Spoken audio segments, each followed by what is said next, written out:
Resurgence Booster, as some people may refer to it as a reprint booster, brings in some other cards for the set.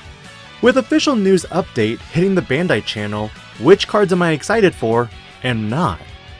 I don't make a mention of this too often, but if you enjoy this type of content, do consider liking this video, subscribing to the channel, and hitting that notification bell for more future content. The first thing I can already tell you right now is that this card list has not been finalized yet on the main page, meaning whatever is posted on the wiki is from the Japanese release and not necessarily the same for the English one. The first point is that they mention the return of, quote, legendary, unquote, cards from historic battles. I don't know about you, but some of these cards never left the battle. Memory boosts are still prevalently used to this day, and only until the training option cards are released will these in a way transition out. The main power of training option cards is that while they may only reveal the top 2 cards instead of top 4, you can add any card of that respective color to your hand. The only other revealed cards from this segment are Blitz Omnimon, which never left due to Greymon support, TK Takashi, who is still very popular in Yellow Hybrid and Yellow decks in general, and Vmon from BT3, who is still played in decks like Armor Rush. But we'll see what the official card list looks like when we get the reprints. As for point number 2, they bring back all the promo cards previously seen in Special Booster 1.0, 1.5, and more.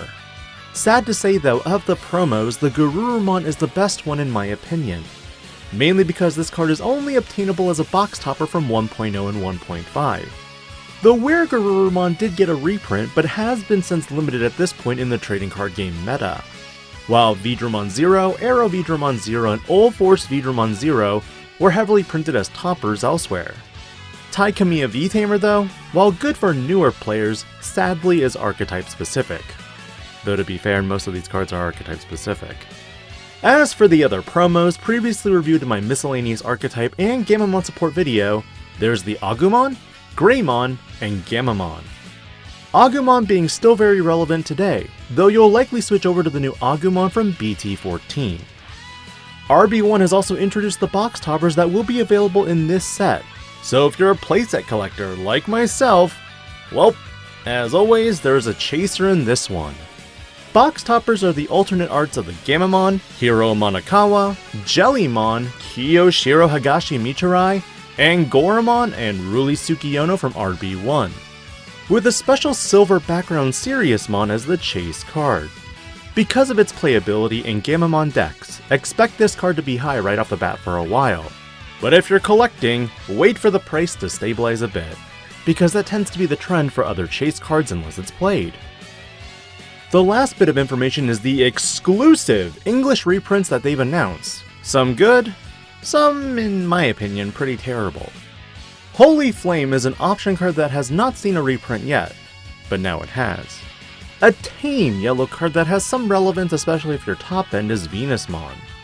Also coming in hot is Kaiser Nail, a blue option card that also desperately needed a reprint.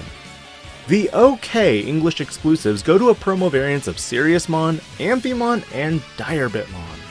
The best part about these 3 promos is that they add an additional target to your Gammamon, Jellymon, and Angoramon decks. Meaning for Jellymon and Angoramon, you can drop that other level 6 in place of one of these, if not 2. Very briefly, I will go over each of their effects.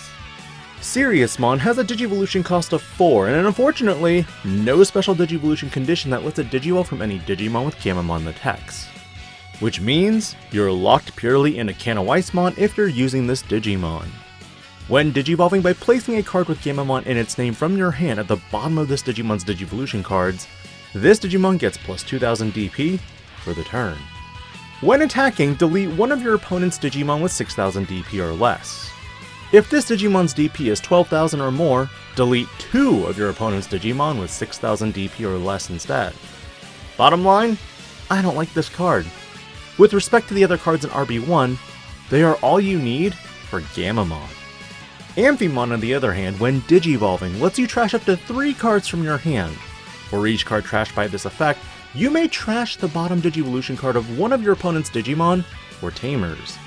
Then one of your opponent's Digimon or Tamers with no Digivolution sources can't suspend until the end of your opponent's turn. So much worth in this. Also, opponent's turn once per turn when your opponent's Digimon attacks. by returning 3 cards with Jellymon in their text from your trash to the bottom of the deck, and that attack. This is another amazing top end that pairs very well with Jellymon. Is the deck competitively meta? Unfortunately, I still don't think so. There's too many decks that are just faster. While you do have protection from deletion and protection from battle, something tells me it's still too slow. But do keep in mind, because of that opponent's turn effect, this Digimon is still searchable off RB1 Jellymon. Finally, DIGI-PANDA makes its appearance with a when Digivolving effect that suspends 2 of your opponent's Digimon. I still prefer suspend effects over the DP buffs. All turns, once per turn, when one of your Digimon deletes an opponent's Digimon in battle, if this Digimon has Angoramon in its Digivolution cards, unsuspend one of your Digimon. This will be another amazing add to Angoramon decks, considering you can now drop the previous Meme Lord Digimon and the other top-end memer, Quartzmon. This fits well with the deck, but again, I don't know if it'll be competitively viable. But thematically, 100% works again in conjunction with RB1 Angoramon. While Siriusmon isn't as stellar as I'd want him to be, Amphimon and DIGI-PANDA are amazing.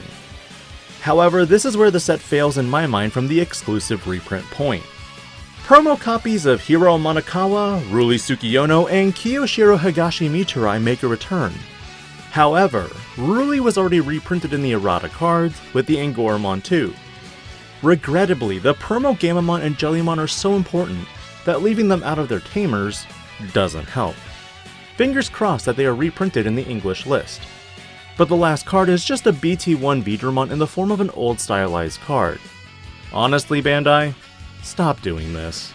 Hyper Coliseum may have seen success in Japan, but here in America, Digimon Digibattle was not as popular. This is the only wasted slot to me. While it may feel like I end on a negative note, I don't. I saved the best piece of information for last. All cards in this set are foil or better, meaning if you wanted that rarity bump, you got it. Everything will be a foil in the deck, so you may be seeing a lot more max rarity decks moving forward. Previously gold stamped rares from BT1 through BT5 will get the foil treatment, while the commons and commons, which I can only guess like Demi-Meramon, will also be foil. In general, which cards are you most excited for in the set? Do you think we'll get the same Japan reprint list? Or do you think we'll see some unexpected cards for us? Let me know your thoughts as I catch you on Wednesday's What If episode, featuring the final crossover with Yu-Gi-Oh! 5Ds. This is DIGI-PANDA, logging out.